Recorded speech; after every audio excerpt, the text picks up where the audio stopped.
Donc, bonjour à tous, merci pour l'invitation. Je suis ravie d'être là et de venir parler de cardiologie. Donc, moi, je m'appelle Diane Léna, je suis anesthésiste en chirurgie cardiaque à l'Institut Renaud de c'est un ESPIC dans le sud de la France et je vois qu'on est largement représenté aujourd'hui dans le sud, donc ça me fait bien plaisir, même si c'est pas simple de venir vous voir.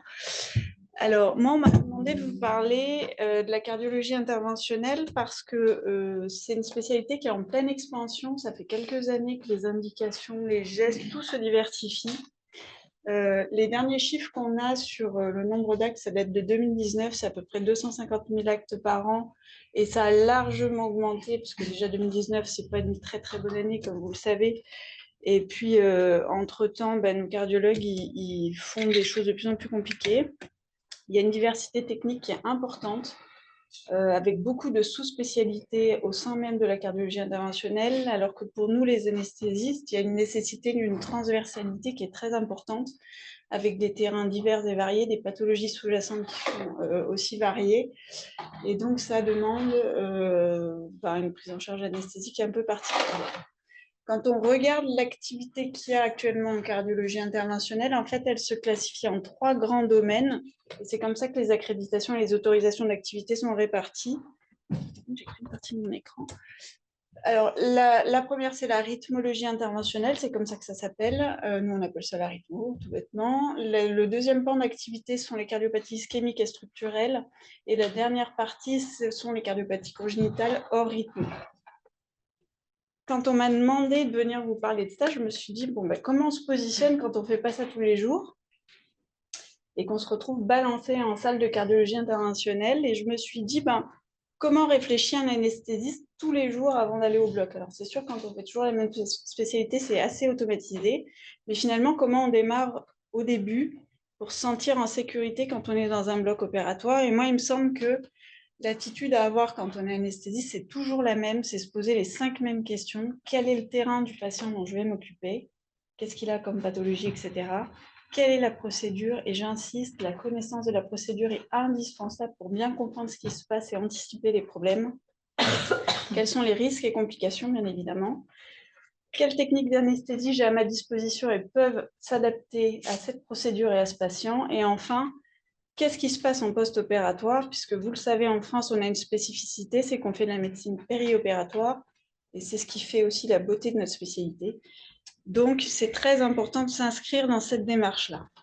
Et je pense que personne ne sera contre cette idée-là, que notre métier, c'est avant tout un métier d'anticipation, et il faut descendre au bloc opératoire, je dis descendre parce que nous sommes au moins 3, avec une stratégie. Je ne sais pas comment vous travaillez, mais en cardiaque particulièrement, si vous arrivez au bloc les mains dans les poches sans avoir une stratégie, ça se passe mal à tous les coups. Donc en cardio-interventionnel, c'est vrai aussi, il faut vraiment avoir anticipé les problématiques et savoir ce qui va se passer. Alors 30 minutes pour vous expliquer la cardiologie interventionnelle, je me suis demandé comment j'allais faire et finalement je me suis dit que plutôt qu'avoir un catalogue, j'allais cibler sur les procédures qui sont les plus à risque et qui sont celles qui vont vous mettre potentiellement en difficulté. J'exclus d'emblée la cardiologie les cardiopathies congénitales parce qu'il me semble que c'est une affaire d'experts. Il y a quelques centres en France qui font ça, c'est des gens hyper spécialisés honnêtement. Si vous en faites, c'est que c'est votre spécialité, c'est pas le sujet du jour. En rythmologie, actuellement, ce qui explose en termes d'indications, ce sont les ablations. Moi, j'aime bien appeler ça les ablations en tout genre, on en parlera après, mais ils sont très inventifs, les cardiologues. Et les ablations d'arythmie, ça peut être très simple comme très compliqué. Je vais vous expliquer comment on peut faire, on va le voir après. J'ai mis un petit code couleur parce que je suis très scolaire, au cas où vous ne l'auriez pas remarqué. Donc, évidemment, les rouges, pour moi, c'est ce qui subjectivement me semble le plus à risque et le orange, c'est un peu plus souple. Mais ce n'est pas pour ça qu'il faut baisser en termes de vigilance.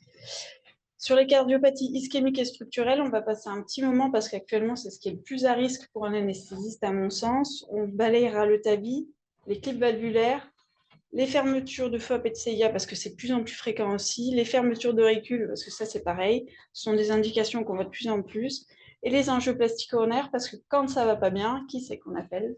C'est l'anesthésiste. Donc tant qu'à faire, autant savoir à peu près à quoi s'en tenir. Alors le TAVI, je ne sais pas si vous en avez déjà vu, le TAVI c'est merveilleux, c'est une intervention qui permet de remplacer la valve aortique qui existe à peu près depuis 10 à 15 ans, avec une activité qui est en augmentation constante. Et donc, si on reprend notre petit raisonnement dont je vous parlais tout à l'heure, le terrain sont des cardiopathes valvulaires, avec soit une insuffisance aortique, soit un rétrécissement aortique, chez lesquels déjà, je vous alerte, il faut avoir une idée de la forme anatomique. Pourquoi? Parce que la compréhension de la cardiopathie sous-jacente va vous permettre d'anticiper sur les problématiques qu'on peut avoir au bloc. Et ça, c'est des discussions qu'on doit avoir en Heart Team. Ensuite, autre question qu'il faut se poser sur le terrain, c'est est-ce que le patient a une contre-indication ou non à la chirurgie conventionnelle? Pourquoi? Parce que, on va le voir après, mais la problématique du TAVI, c'est que quand ça se complique, est-ce qu'on convertit oui ou non? Si vous ne l'avez pas discuté en amont, ça donne l'occasion d'avoir des problématiques entre les équipes au bloc, et c'est des choses qu'il faut avoir réfléchi avant. Et enfin, un cardiopathe, il est cardiopathe dans sa globalité. Donc, il faut toujours avoir une idée de l'équation cardiaque, comme on appelle ça nous en cardio, c'est le statut, fonction biventriculaire, état des coronaires, état des valves, HTA. Toujours. Quand vous partez au bloc sur ce type de maladie-là, il faut avoir ces 4 domaines-là que vous devez avoir identifiés avant d'y aller. La procédure de TAVI, c'est très important de la connaître parce qu'elle est très rythmée. Il peut y avoir des choses qui se passent à chaque étape. La première chose à savoir, c'est que le TAVI, les voies d'abord sont multiples et variées. La principale voie d'abord, c'est la voie fémorale, donc artérielle fémorale. Vous voyez, c'est 88% des indications. Mais tout est possible en fait. Ils peuvent passer en transapicale, en transaortique, TABC, carotide, enfin tout ce qui peut avoir un axe vasculaire possible pour un chirurgien cardiaque ou vasculaire d'ailleurs, est une voie d'abord potentielle. Et ça va modifier bien évidemment votre prise en charge. Et la deuxième chose qu'il faut bien connaître, c'est le type de prothèse utilisée, parce que chaque prothèse a une complication particulière, et que si vous ne savez pas ce qu'ils implantent, forcément, ça a un impact sur ce qui peut se passer. Globalement, il y a pas mal d'industriels qui se sont engouffrés là-dedans parce que vous pensez bien que c'est lucratif, mais il y a 2 grands types de valves. Les valves montées sur ballon, je vais vous montrer après comment ça marche. Donc, ce sont les valves qui sont repliées dans un introducteur et qu'on va implanter avec un ballonnet qu'on va gonfler sous pression et qui ne bougent plus une fois qu'elles sont implantées, ou en tout cas qui ne modifient pas leur forme. Et vous avez les valves auto-expandables qui ont la particularité, elles, de se libérer de l'introducteur, et une fois qu'elles sont libérées, elles travaillent et elles modulent dans l'anneau aortique leur forme, ce qui fait que même implantées, elles continuent à s'expandre. Et c'est ce qui explique qu'on puisse avoir des complications au post-op. Alors, je vous ai mis un petit film pour ceux qui n'en ont jamais vu. Donc, le TAVI, globalement, c'est toujours pareil. C'est un arbore artériel avec une nécessité d'anticoagulation efficace, un introducteur qui fait entre 14 et 16 French, ce qui vous laisse expliquer ce qui peut se passer quand ça ne se passe pas très bien sur le plan vasculaire, une prothèse, le film n'est pas beau, je suis désolée, ça donne mieux sur mon écran, une prothèse qu'on va implanter moyennant possiblement une prédilatation, une mise en TV selon le type de valve, une post-dilatation, enfin, c'est assez exotique, il peut se passer beaucoup de choses. Puis un contrôle de la voie d'abord avec un système de fermeture artérielle. Souvent, ils mettent soit un angiostyle, soit un fémocyle, enfin, ou un proglide. Et puis, une vérification de la perméabilité de l'axe vasculaire. Je vous ai mis des petites images parce que je trouve que c'est toujours sympa d'imager. Donc ça, c'est ce que je vous disais tout à l'heure, ce sont les valves auto-expandables. Donc là, vous voyez, il y a l'introducteur. Je ne sais pas si on voit là. La petite main. Là, vous avez la valve aortique avec l'introducteur. On voit rien, c'est horrible. En fait, là, normalement, vous auriez dû voir le scope avec la pression artérielle. Et donc, ils vont libérer progressivement, en retirant l'introducteur, la valve, elle s'ouvre en corolle. Et à un moment donné, la particularité de cette valve, c'est qu'elle est obstructive dans la valve aortique, ce qui fait qu'il n'y a plus de débit. Donc, c'est le moment où les patients, potentiellement, n'ont plus de débit sanguin, syncopent, bougent. Et c'est des choses qu'il faut avoir anticipées dans la prise en charge anesthésique. Le deuxième type de valve, c'est la valve qu'on implante sur ballon.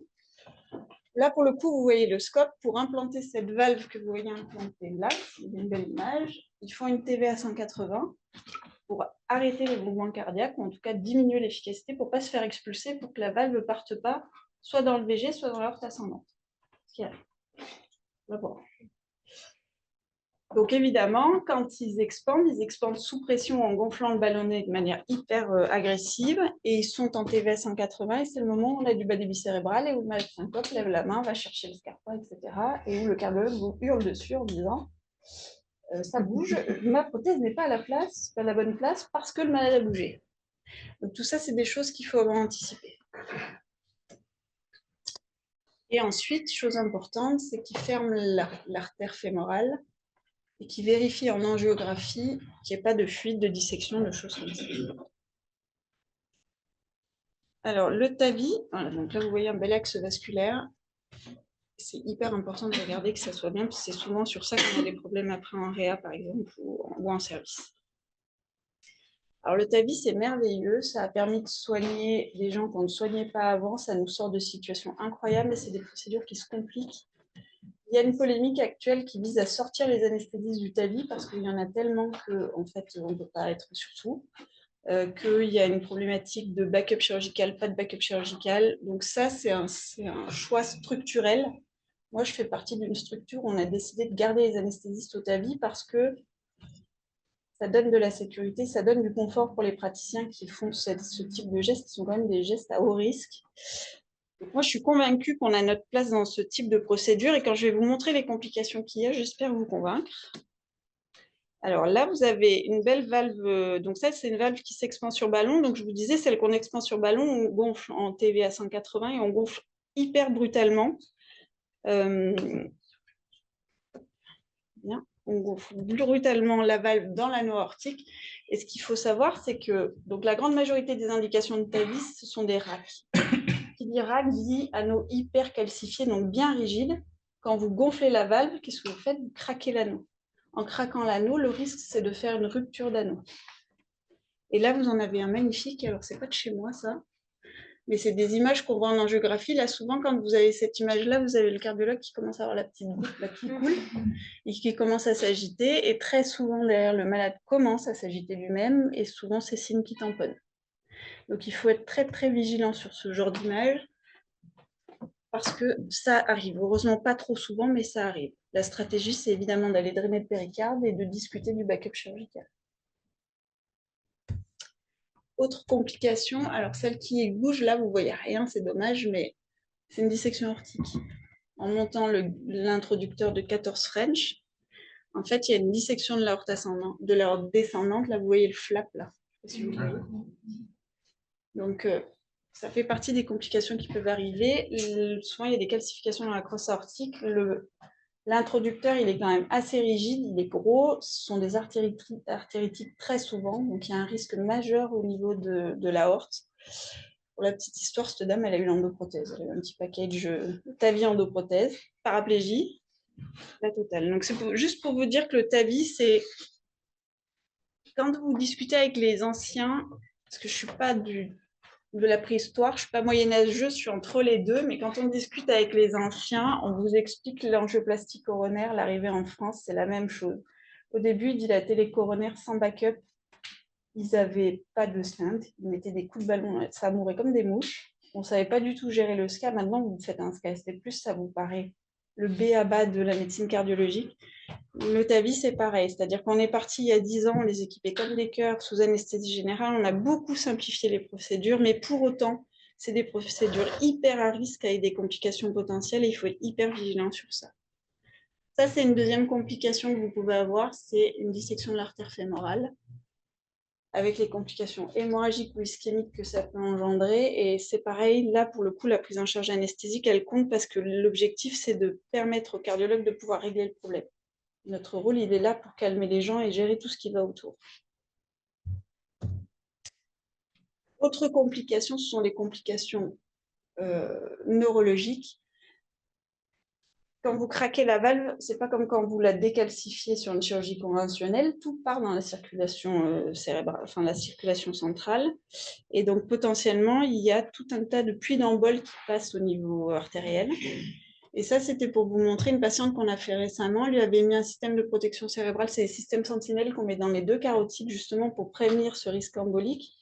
Et en fait, malgré ça, elle a fait un AVC ischémique avec ramollissement hémorragique. Donc, c'est pour vous dire qu'il y a tout un tas d'emboles qui partent et qu'on peut avoir des complications neuro derrière.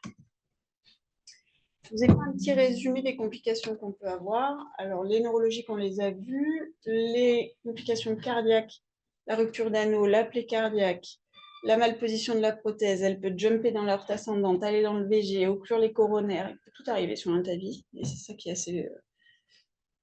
c'est l'imprévu aussi qu'on aime bien nous, même si on aime bien que les patients aillent bien. Les troubles conductifs, vous comprenez très bien que quand vous mettez une valve auto-expandable dans l'anneau aortique avec le faisceau qui passe pas très loin, ben, le risque de troubles conductifs, il est important. Et ça arrive, c'est la complication la plus fréquente sur le TAVI. Et le bas débit cardiaque, on en a parlé tout à l'heure. Sur les complications vasculaires, il peut tout vous arriver. Et quand vous regardez l'incidence de ces complications, ça date de 2022 dans le JAMA.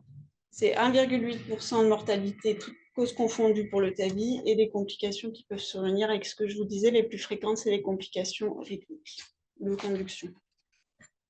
Donc, quand même, une technique qui potentiellement peut, il peut se passer beaucoup de choses. Alors, la prise en charge anesthésique, je n'ai pas la prétention de vous apprendre la base de l'anesthésie. C'est toujours pareil, c'est surveillance classique avec une bonne voix. On part armé quand même un minimum et surtout vigilant. Ce qu'on fait quand on commence à avoir bien l'habitude, nous par exemple, c'est qu'on partage le cathé artériel. C'est l'abord du cardiologue qui nous sert de cathé artériel et on s'organise avec lui notamment pour avoir une bonne visibilité des écrans, pour arriver à suivre les phases en ayant une visibilité sur la pression invasive. Et on s'organise aussi avec lui pour avoir les prélèvements sanguins pour le monitorage de l'anticoagulation, puisque le TAVI se fait sous anticoagulation efficace. Je vous ai mis les doses arbitraires. C'est grosso modo, ce qui est sûr, c'est qu'il faut un monitorage de l'anticoagulation avec une cible d'ACT qui est entre 300 et 350, et que donc il faut que vous ayez les prélèvements disponibles. Pour ce qui est du type d'anesthésie qu'on peut faire, tout ce qui est non fémoral, ça passe en anesthésie générale, parce que sinon, ce n'est pas faisable. Les voies fémorales se font quasi exclusivement maintenant sous anesthésie locale plus sédation, mais il y a quelques papiers là-dessus, je ne vous les ai pas mis parce que sinon c'était trop long, qui montrent qu'il n'y a pas de bénéfice d'une technique par rapport à l'autre. Donc tout est faisable, tout étant de faire ce qu'on sait bien faire, c'est toujours pareil en anesthésie. Ce qui est sûr, c'est que actuellement le TAVI, c'est plus vite, plus rapide, toujours plus, et que l'enjeu, c'est de traiter des gens de plus en plus âgés et fragiles en essayant de les dégrader le moins possible, ce qui veut dire les garder le moins possible à l'hôpital, les lever. C'est de la RAC ultra accélérée sur le TAVI. Nous, ils sont debout le jour même, l'après-midi, et ils marchent dans le couloir. Donc, pour faire ça, vous êtes obligé d'alléger et de faire de l'anesthésie locale. Donc, nous, on fait comme ça. Mais bon. À Annecy, par exemple, ils font de l'hypnose et ça marche très bien. Enfin, chacun fait comme il veut. Ce qui est sûr, c'est qu'il y a des petites choses qu'il ne faut jamais oublier pour être en sécurité. C'est contrôler le péricarde avant-après, parce que c'est une bonne manière de savoir quand le malade remonte qu'il n'y a pas de souci. Souvent, il y a des petites franges graisseuses péricardiques qu'on peut confondre avec un épanchement. Si vous avez l'image avant, que le malade a l'image après, vous n'avez pas de doute et vous remontez en sécurité. Ne pas oublier l'antibioprophylaxie, ça c'est un petit truc de praticienne de terrain. C'est qu'on leur met des contentions comme au bloc, on les bloque les bras le long du corps parce que quand on largue la valve en TV, ça évite qu'ils aillent chercher ou qu'ils bougent et ça permet au cardiologue de travailler sereinement. Ce qui est sûr, c'est que notre prise en charge sur ce type d'intervention, c'est un compromis entre un allègement des procédures, la rapidité d'exécution de nos cardiologues qui vont de plus en plus vite parce qu'ils en font de plus en plus. Ils sont de plus en plus expérimentés, mais quand vous démarrez avec des jeunes qui ont l'habitude, il faut le prendre en compte aussi et s'adapter pour qu'ils puissent travailler sereinement.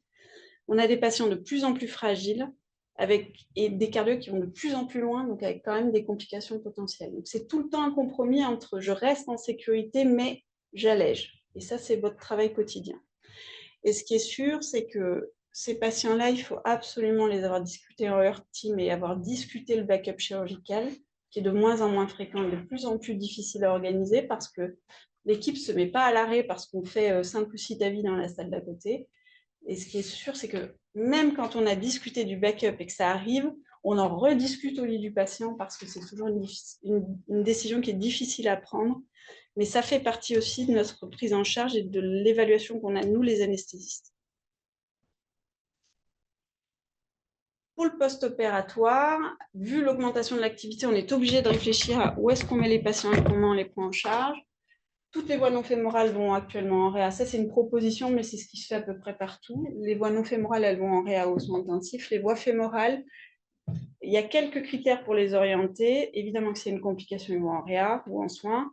Toutes les valves auto-expansives non PIC vont en soins intensifs ou en réa pour le risque conductif. S'il y a un trouble conductif au largage, pareil, on ne prend pas de risque et les patients très fragiles, on a tendance à les orienter vers les soins intensifs ou la réa. Ceux qu'on peut orienter en soins, en SSPI puis service scopé, ce sont ceux sans complications, porteurs d'un pacemaker ou une valve gonflée sur ballonnet sans trouble conductif. Et c'est tout. Les autres, pas de risque. Et les surveillances post-op, c'est en fonction des complications dont je vous ai parlé. Autre geste qui prend de l'ampleur, c'est le MitraClip et le TriClip. Donc, ce sont des clips valvulaires. Je vais vous montrer comment ça se passe. Donc, c'est exclusivement des insuffisances valvulaires chez des patients qui sont plus ou moins contre-indiqués à la chirurgie, avec un statut cardiologique dont on parlait tout à l'heure que vous devez connaître. La procédure, c'est celle-là. Alors, le film, il dure une petite minute, mais je trouve ça assez joli. C'est des images que j'ai piquées à Laurent Barandon, qui est à la clinique Saint-Augustin. Donc, vous voyez la valve mitrale, le clip qui descend. Hop. On clip la valve. Ça a l'air hyper facile comme ça. On lâche tout et c'est merveilleux. Sauf que, en fait, vous allez voir, donc on fait d'abord un abord veineux. On a une évaluation de la valve, etc. Ça, c'est la caractérisation de la valve. L'abord veineux, la particularité, c'est qu'il faut faire un abord transseptal, puisqu'on va les travailler dans le cœur gauche en passant par voie veineuse. Et avec une ponction transseptale qui est calibrée pour pouvoir tomber pile, parce que l'angulation dans l'oreillette gauche fait qu'il faut que vous soyez au bon endroit dans le septum pour tomber pile sur la mitrale. C'est des procédures qui nécessitent une anticoagulation efficace. Et ensuite, ils vont aller positionner les clips et on a un petit rôle aidant avec la ventilation parce qu'on nous fait monter la PEP pour essayer de diminuer le mouvement valvulaire. Ils clipent une fois, deux fois, trois fois, parfois. Et après, ils regardent. Ils sont souvent très contents. Il y a souvent une fuite résiduelle. C'est jamais complètement parfait, mais c'est déjà pas mal. C'est mieux que l'IM massive. Et l'enjeu, c'est de ne pas être restrictif non plus, parce que quand vous clippez, il y a une certaine part d'incertitude et qu'ils travaillent avec l'écho 3D et la scopie. Et ça, ce sont les images 3D de la fin. Vous voyez le clip au milieu et les deux orifices mitraux. Alors, le MitraClip, c'est une intervention qui se complique potentiellement, moins que le TAVI, mais ça se complique. Il y a des clips qui lâchent. Il y a des plaies cardiaques sur la transseptale où, quand ils montent leur guide, ils passent dans l'auricule et ils font des effractions de l'auricule. Il y a des malpositions de clip avec les restrictions valvulaires ou les fuites, des déchirures de valves, des migrations de clip. On en a eu un magnifique. Le clip a lâché et est parti dans l'ostium coronaire. Ça s'est retrouvé avec un infarctus sur la table. Ils sont partis le chercher au lasso. Enfin, techniquement, ils font des choses assez exotiques. Et puis, vous avez le fameux bas débit cardiaque qui est valable pour tous les mitros. Vous avez un VG qui a une soupape avec la mitrale, vous lui fermez la mitrale, vous lui enlevez la soupape, vous lui mettez le VG au tapis. Donc, il faut toujours s'attendre à ce qu'un mitral fasse du bas débit quand vous lui corrigez la valve. Les plaies vasculaires, je passe, et globalement, je vous laisserai regarder tranquillement, mais ce sont des procédures qui se compliquent, mais pas trop. La prise en charge anesthésique, c'est anesthésie générale, c'est quand même beaucoup plus confort. Les côtés hauts, pendant 2 heures, le temps qu'ils fassent les repérages, on est quand même plus à l'aise, la transseptale, etc. Les choses qu'il ne faut pas oublier, c'est l'anticoagulation et bien s'organiser aussi pour avoir accès. Et des petits trucs de personnes de terrain, c'est contrôle péricarde avant-après, c'est vrai pour toutes les procédures. La protection des yeux et de l'intubation, parce qu'une fois que vous êtes... Alors, il y a des centres où on fait le TO, mais il y a beaucoup de centres où ce sont les cardios qui font le TO. Le cardiologue, la gestion de la tête, ce n'est pas tout à fait son problème. Donc, si vous n'avez pas protégé, moi, un jour, il m'a attrapé la sonde d'intubation, il tirait dessus en pensant que c'était le TO.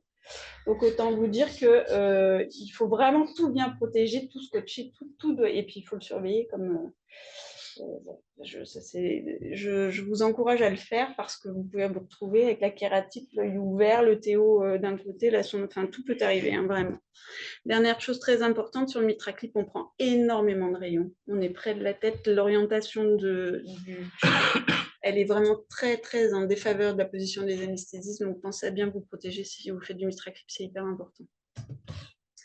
La fermeture d'auricule gauche, ça aussi, c'est une pleine expansion. Donc, c'est des patients qui ont une cardiopathie rythmique avec une fibrillation auriculaire et qui ont une contre-indication à l'anticoagulation curative. Le plus souvent, c'est soit d'origine neurologique ou digestive. Ceux qui ont fait l'AVC hémorragique sous NACO ou qui ont des saignements digestifs et qui ne peuvent plus prendre les anticoagulants. C'est des patients qui sont de plus en plus fragiles. C'est un peu la consultation de la fermeture d'auricule pour l'anesthésie cardio, c'est la consultation des endoscopies digestives. C'est à peu près ça. C'est-à-dire que vous avez un truc court, le patient arrive avec un dossier où il a toutes les pathologies possibles et inimaginables. Et donc, c'est des patients qu'il ne faut pas sous-évaluer parce que souvent, il y a beaucoup d'autres problématiques qu'il faut prendre en compte quand vous les endormez. La procédure, elle est relativement simple, c'est-à-dire qu'on a un abord veineux percutané, une ETO, on fait un sizing de l'auricule, on vérifie bien la vacuité, puisque si vous avez un caillot dans l'auricule, ce qui est pas au risque, puisque c'est des patients en FA qui ont une contre-indication aux anticoagulants, il faut bien vérifier la vacuité pour ne pas qu'on envoie un embole au moment où on largue la prothèse dans l'auricule. Donc, c'est une ponction transseptale sous anticoagulation efficace. Ils positionnent leur prothèse et ils s'en vont. Il y a quand même un certain nombre de complications. Tout ce qui est problème de sizing et de fermeture incomplète, ça fait partie de leurs compétences. Les migrations de prothèses, c'est rarissime, mais ça peut arriver. Les plaies cardiaques, ça, pour le coup, l'auricule, pour ceux qui ont vu des cœurs en chirurgie cardiaque, l'auricule, c'est une zone hyper friable, hyper fine. Ce qui fait que le risque, c'est vraiment qu'avec leur guide, ils aillent faire un trou dedans et à ce moment-là, c'est des penchements péricardiques assurés. Toutes les complications neurologiques, évidemment, les AVC, il y a du guiding dans l'oreillette gauche, ça fait du caillot, c'est sûr, donc il faut être hyper vigilant sur l'anticoagulation. Les plaies veineuses, comme toujours, même s'ils fonctionnent quasiment tous sous écho. Et vous allez anticoaguler plein pot un patient qui a une contre-indication aux anticoagulants, donc potentiellement, il peut saigner sur la contre-indication. Donc ça aussi, c'est des choses pour lesquelles il faut être en alerte. La prise en charge anesthésique, elle est assez simple. Ce sont des AG, c'est des procédures qui vont relativement vite, pour lesquelles il n'y a pas de particularité, si ce n'est qu'il faut être un peu vigilant s'il y a un problème sur table, mais c'est tout. Les ablations, maintenant, alors moi, je vous disais tout à l'heure, j'appelle ça les ablations en tout genre, parce qu'actuellement, ils ablatent à peu près tout ce qui existe. Ça part du flotteur, en passant par la FA, le Wolf, le Bouvray, la TV, tout s'ablate actuellement. Donc le terrain, c'est ça, c'est une cardiopathie rythmique chez des patients qui sont plus ou moins sous anticoagulation. Donc je vous ferai un petit rappel tout à l'heure de la gestion des anticoagulants chez ces patients-là. Et pareil, c'est des patients chez qui il faut avoir une vision globale de la cardiopathie. Les cardiopathies rythmiques avec des FA, VG effondrés, ça existe. Et souvent, la FA, il y a une IM associée, donc il ne faut pas hésiter à vérifier qu'il n'y a pas un problème sur la mitraille. Quand on fait de l'ablation, il y a 3 questions à se poser pour l'anesthésiste qui vont vous guider dans la prise en charge que vous allez avoir. La première, c'est quelle arythmie? Parce que, évidemment, un flotteur, c'est quand même beaucoup plus simple qu'un Wolf ou qu'une TV. Quelle zone?